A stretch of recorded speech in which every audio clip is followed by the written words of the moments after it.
All right, let's continue 6.2a. We have completed the high-low method.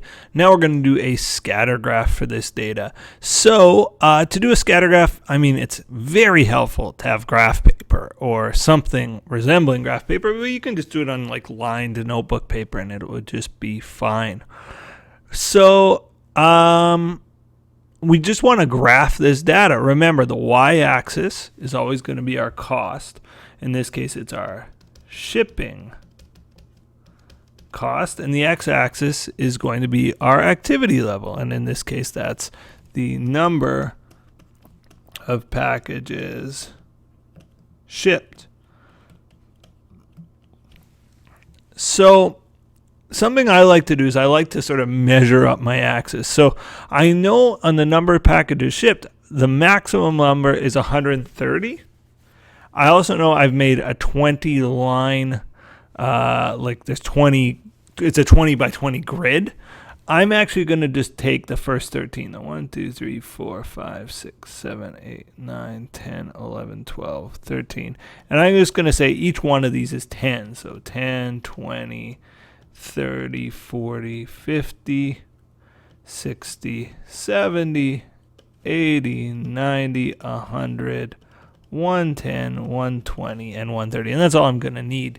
Now, the reason I do this, and I'm a bit painstaking about it, is sometimes you'll see graphs published in newspapers, and it'll look like this, and they'll just do this little thing on the bottom, and then they'll say for example, this will be 0, this will be 50,000, 51,000, 52,000, and it's completely not to scale because they've knocked out a chunk of the scale here.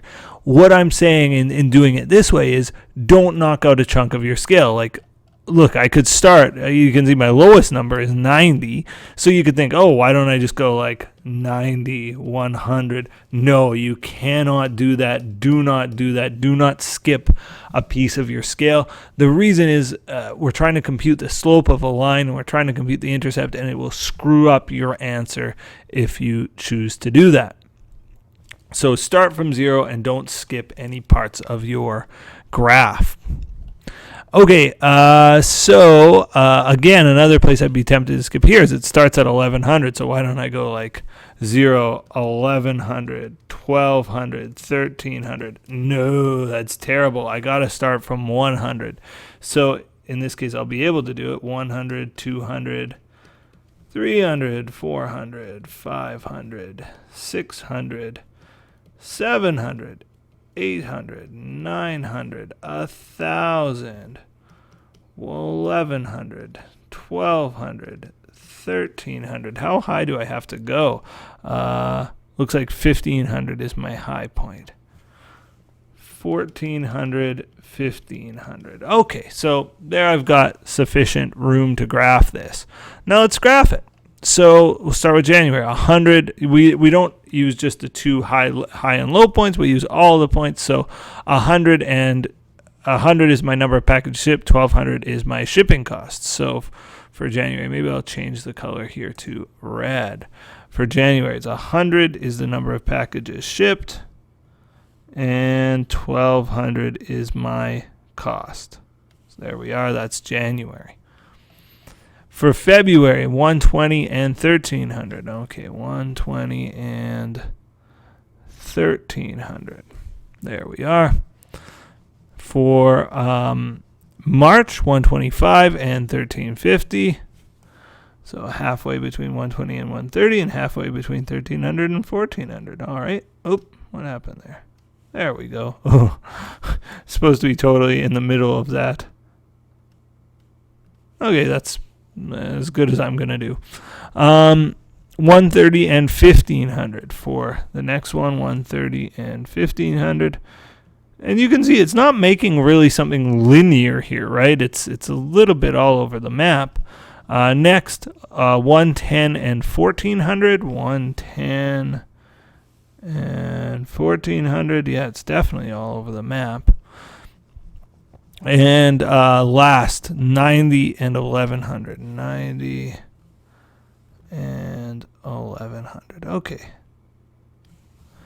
So there we are. Now we have to use this data to try and draw a line. We call it a line of best fit, also called a visual inspection line. And you can see the data is just kind of all over the map here, and we've got to try to draw a line through it. And we just want to draw a line that we think cuts through the heart of our data, cuts through the center of our data, and we have to draw it all the way back to the origin. I'm actually right now just scanning the room for something straight that I can kind of use as a ruler. I think I'm going to use this like case here.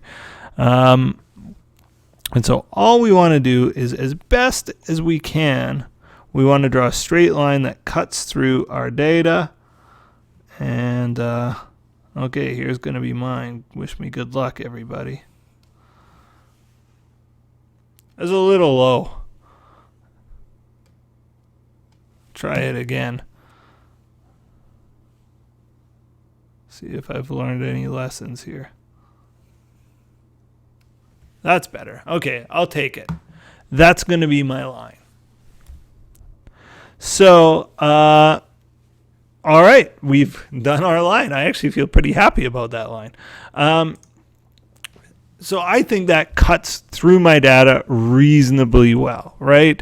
Couple of points are above, couple of points are below, couple of points are just about right on. Yeah, I feel pretty good about that line. And it's straight too, which usually my lines aren't. Okay, now we've got two tasks. First task, pretty easy task. We have to determine the intercept. Where is this line intersecting with my y, my vertical axis? And that's right here. So I would say it's just above 400. I'm going to say 410. So remember, our formula is y equals mx plus b. We said b was our fixed cost or our intercept. Well, in this case, I'm going to say our b is 410. That's my estimate for b. You know, and it might be 405 or 403. You know, you could definitely estimate something different, but I'm going to say it's right around 410. It's above 400, but way below halfway. The second point we need here, the second thing we're going to need to look at is we look at our line, we say, are there any points that my line really did a good job cutting through? So in other words, this point down here is way off from our line, right? It's a ways off. This point up here is way off from our line. So are there any points that really fit our line? I would say this one fits it the best. This one's close, but this one fits it the best. So let's figure out what that point is. It's 100 and 1200. This point corresponds with, with January, 100 and 1200. So I'm just going to note that above. I'm going to say, okay, this point is 100 and 1200. Okay, so what does that mean? Well, I know at this point my x is 100, so I'll fill that in for x. I filled in an amount for b, and my y is 1,200. So now I'm missing one number, right? Y equals mx plus b. Well, I have my x, I have my b, I have my y, I just don't have my m. So let's solve for m. So again, what do we have? We have 1200 equals 100m. I just switched them around there, but that's fine. Plus 410. Subtract 410 from both sides. 1200 minus 410 equals 100m. 1200 minus 410. What is 1200 minus 410? It is 790 equals 100m. M equals 790 over 100. M equals 7.9. No, I mean, yes, 7.9. So my formula for a line here is y equals 7.9x plus, what was my fixed cost? 410. Now, this produced a fairly different answer from my first one. I had y equals 10x plus 200. In this one, I've said y equals 7.9x plus 410. Why are the answers so different? Well, if you think about what high-low method is doing, it's taking two data points. It's taking the high point and the low point, and that's it. The Scattergraph method takes all of our data points. So it's stronger in that sense. The weakness of the Scattergraph method is it has the human element. I look at it, I used my ruler, and I drew the best line that I possibly could. But it's got that human element. We're going to take a page from the Scattergraph method with our next method called the least squares regression, but we're going to draw a regression line. And what a regression line does is it takes the human element out of it. It mathematically solves for the best possible line through the data. We'll do that in our next video.